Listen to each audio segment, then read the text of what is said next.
Hello दोस्तों, welcome to my YouTube channel. मेरा नाम है अनीश और आप देख रहे हैं एम फॉर मशीन। इस चैनल पे हम मोस्टली मशीन वीडियोस की बात करते हैं। और आज हम एक नया टॉपिक लेके आए हैं फायर सेफ्टी को लेकर। हम एक पूरी सीरीज बनाने वाले हैं फायर सेफ्टी से रिलेटेड, जिसमें हम complete fire and fire protection के बारे में जितने भी प्रोडक्ट्स हैं, like fire fire extinguisher, fire alarm system, hydrant, sprinkler, public addressable system, इन सबको हम कवर करेंगे इनके टेक्निकल एस्पेक्ट्स के साथ में। तो चलिए इस सीरीज में हम स्टार्ट करते हैं इस सीरीज को। और हमारा जो पहला चैप्टर रहेगा इसका रहेगा fire and classes of fire के बारे में। तो चलिए स्टार्ट करते हैं। तो सबसे पहले आज हम बात करेंगे fire and classes of fire के बारे में। फायर क्या होता है? जैसे कि आप अपनी स्क्रीन पे देख रहे हैं, फायर तीन चीजों से मिलकर बनता है। जब तीन एलिमेंट्स जरूरी होते हैं फायर के लिए, जब इन तीन एलिमेंट्स में केमिकल चेन रिएक्शन होती है उसको, तभी ये फायर अकर होता है। अब ये तीन चीजें कौन सी हैं? सबसे पहले आता है हमारा फ्यूल। देखिए, आग लगने के लिए फ्यूल होना बहुत जरूरी है। अगर फ्यूल ही नहीं है जिसमें आग लगेगी, फ्यूल क्या होता है? Would, paper, liquid, petrol, diesel, gas, कुछ भी हमारा फ्यूल हो सकता है। तो सबसे पहले फ्यूल होना जरूरी है। उसके बाद ऑक्सीजन। केमिकल चैन रिएक्शन के लिए ऑक्सीजन का प्रेजेंस होना जरूरी है। आपने स्कूल्स में भी पढ़ा होगा, अगर आग लगानी है तो वहां पर ऑक्सीजन का होना जरूरी है। अगर ऑक्सीजन को कट ऑफ कर देंगे तो आग ऑटोमेटिकली बुझ जाएगी। आपने जैसे स्कूल में एक एग्जाम्पल करते हैं हम, जो हम मोमबत्ती को ग्लास से ढक देते हैं तो मोमबत्ती कुछ देर बाद ऑटोमेटिक बुझ जाती है। तो ये क्यों होता है? क्योंकि ग्लास की ऑक्सीजन जो होती है वो खत्म हो जाती है। तो दूसरा फैक्टर हो गया हमारा ऑक्सीजन। तीसरा फैक्टर हो गया हमारा हीट। अगर देखिए, हर एक मटेरियल का, जैसे फ्यूल है, मैं अगर बात करूं पेपर, वुड का, या किसी भी मटेरियल का एक इग्निशन पॉइंट होता है। अगर वो जो हमारा हीट है उस इग्निशन पॉइंट को हिट करता है तो आग लग जाती है और फायर स्टार्ट हो जाती है। अगर वो इग्निशन पॉइंट से कम है तो वो आग नहीं लगती।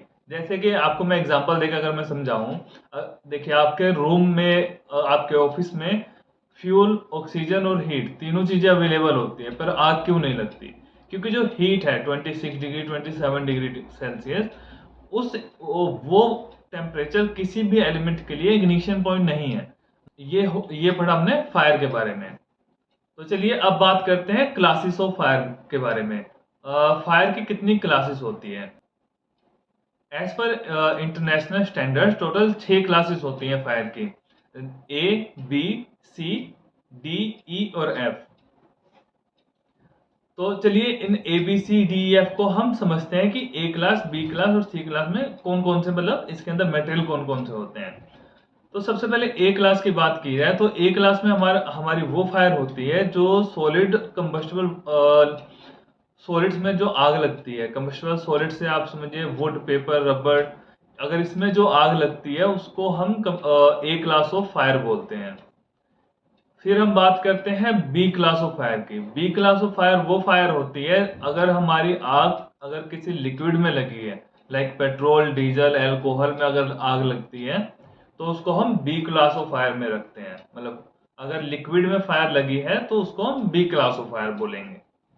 अब हम बात करते हैं सी क्लास ऑफ फायर के बारे में। सी क्लास ऑफ फायर वो क्लास होती है अगर हमारी गैस में आग लगी है, लाइक मीथेन हो गया, या फिर आपका एलपीजी, सीएनजी हो गया, ये गैसेस हैं हमारी। अगर इसमें आग लगती है तो ये हमारी होती है सी क्लासेस ऑफ फायर। ठीक। अब हम बात करते हैं डी क्लास। डी क्लास में हमारे आते हैं मेटल्स। अगर मेटल्स में आग लगती है तो उसको हम डी क्लास ऑफ फायर बोलते हैं। अंडरस्टूड? अब हम बात करते हैं E class of fire. E class में हमारा आता है इलेक्ट्रिकली स्टार्टेड फायर। जो फायर इलेक्ट्रिकली स्टार्टेड होता है, मीन्स अगर शॉर्ट सर्किट ओवरलोडिंग की वजह से वायरिंग में आग लग के या शॉर्ट सर्किट की वजह से बोर्ड में आग लगती है और वो आग फैलती है, तो उस फायर को हम इलेक्ट्रिकली स्टार्टेड फायर बोलते हैं। अब हम बात करते हैं एफ क्लास ऑफ फायर के बारे में। एफ क्लास को हम कई जगह पर के क्लास भी बोला जाता है, क्योंकि ये मेनली किचन फायर से को के क्लास ऑफ फायर बोला जाता है। किचन फायर मीन्स जो सुपर हीटेड ऑयल होता है ना, जो किचन में। आपने देखा होगा फ्राइज करते समय जब ऑयल को बहुत ज़्यादा गर्म किया जाता है तो उसके फ्यूम्स उड़ते हैं ऊपर और उसमें आग पकड़ लेता है। इस क्लास ऑफ फायर को हम जो ये सुपर हीटेड ऑयल में जो आग लगती है किचन में, उसको हम के क्लास और एफ क्लास ऑफ फायर बोलते हैं। तो ये थी हमारी टोटल 6 क्लासेस ऑफ फायर। अब हम बात करते हैं कि फायर सेफ्टी जरूरी क्यों है। हमने बात तो कर ली कि फायर क्या होती है, पर फायर सेफ्टी जरूरी क्यों है, मतलब तो चलिए इसके लिए मैं कुछ फैक्टर्स आपको बताता हूँ कि फायर सेफ्टी जरूरी क्यों है और इसको हम क्यों अंडर एस्टिमेट नहीं कर सकते। तो सबसे पहले इसमें जो फैक्टर आता है हमारा प्रिवेंशन ऑफ लाइफ। देखिए, अगर हमारी फायर सेफ्टी प्रॉपर नहीं होगी तो ये डायरेक्टली हमारी लाइफ को इफेक्ट करती है। In case of fire there are thousand of example. अगर मैं रिसेंटली बात करूं तो ओल्ड राजेंद्र नगर में एक कोचिंग सेंटर में आग लग गई और बच्चे वहां से खिड़कियों से रस्सी के सहारे नीचे उतरे और कई बच्चे थर्ड फ्लोर से सीधा नीचे गिर गए जिनसे उनको इंजरी हुई। ऐसे ऐसे ही 1997 में आप अगर उपहार सिनेमा का सीन लेंगे तो वहां पे सिनेमा में आग लगा जहां पे कितनी ही जानें चली गई। तो सबसे पहले ये इफेक्ट करती है हमारी लाइफ को और हमारी लाइफ डायरेक्टली इफेक्ट होती है। सेकेंड, ये इफेक्ट करती है हमारे प्रॉपर्टी को। अगर आग लगती है तो हमारे पूरी प्रॉपर्टी का डैमेज करती है जिससे हमारा टेंजिबल और इंटेंजिबल लॉसेस होते हैं। टेंजिबल लॉसेस वो होते हैं जो हमारे को डायरेक्टली हमें दिखाई देते हैं, लाइक हमारी प्रॉपर्टी जल गई तो हमारा लाखों का नुकसान हो गया। इनटेंजिबल लॉसेस वो होते हैं जो हमें दिखाई नहीं देते, लाइक जैसे ओनर को, अब अगर मान लीजिए ओनर को कहीं डिलीवरी देनी है, शिपमेंट देनी है, वो दे नहीं पाएगा, उसको जो मेंटल स्ट्रेस होगा वो इनटेंजिबल लॉसेस में आता है। थर्ड है बिजनेस कंटिन्यूटी। फायर, अगर किसी कंपनी में फायर लगती है तो वो उससे क्या होता है, उसकी कंप्लीट बिजनेस स्टॉप हो जाता है और कंप्लीट उसको बिजनेस बंद करने की नौबत आ जाती है जिससे वो आगे बिजनेस नहीं कर सकता। अगर हम अपने प्रेमिसेस में स्मोक डिटेक्टर या फायर अलार्म सिस्टम लगाते हैं, प्रेशन सिस्टम का यूज करते हैं, तो इससे क्या होगा कि हम देखिए, fighting with fire is fighting with time. अगर आप फायर से लड़ना टाइम से लड़ना एक बराबर है, क्योंकि इसमें सबसे ज्यादा इंपॉर्टेंट फैक्टर होता है टाइम का। क्योंकि आग बहुत तेजी से फैलती है, आप जितना जल्दी फायर को डिटेक्ट करके उस पर एक्ट कर सकते हैं, हम उतने ही लॉसेस को कम कर सकते हैं। इसलिए फायर सेफ्टी हमारे बिजनेस में बहुत जरूरी है, चाहे वो हमारा घर हो, शॉप हो, ऑफिस हो या कोई भी जगह पब्लिक प्लेस हो, फायर सेफ्टी होना बहुत जरूरी है।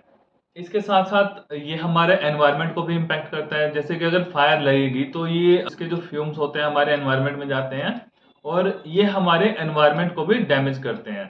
तो ये कुछ हम फैक्टर्स हैं जो मैंने आपको बताए, जो जिसके कारण हमें फायर सेफ्टी जरूरी है। इस वीडियो में हम इतना ही रखते हैं। नेक्स्ट वीडियो में हम बात करेंगे कि फायर एक्सटिंग्विशर क्या होते हैं, फायर एक्सटिंग्विशर कितने टाइप के होते हैं और कितने टाइप के डिटेक्शन और सप्रेशन सिस्टम क्या होता है और कितने टाइप का होता है। तो हम नेक्स्ट वीडियो में ये बात करेंगे।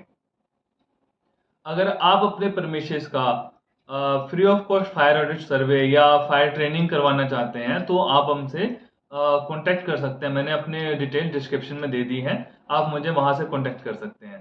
Thank you so much. और